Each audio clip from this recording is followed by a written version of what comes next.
బొప్పాయి చూసారా, హార్వెస్ట్ చేశాను కదా, హార్వెస్ట్ చేసిన తర్వాత 3వ రోజు కోసానండి.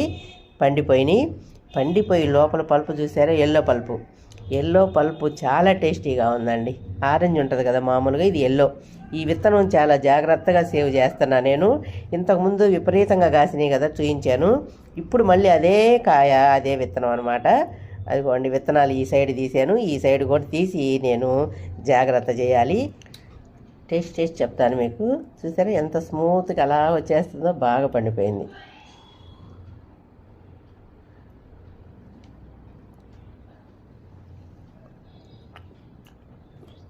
అబ్బా, అమృతం అండి, అంత టేస్టీగా ఉంది. అసలు బొప్పాయి ఇలా ఉంటుందా టేస్ట్ అనిపిస్తుంది అనమాట. అంత టేస్టీగా ఉంది, అసలు అమృతం లాగా ఉందండి పల్పు. అసలు అలా ఒక కాయ అంతా తినేసేసేయచ్చు అనమాట.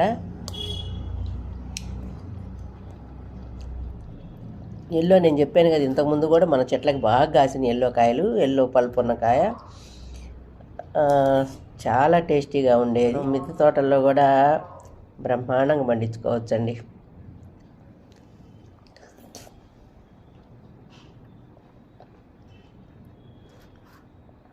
మీతో మాట్లాడుతూనే తినేస్తున్నాను. ఓకేనా? Thank you.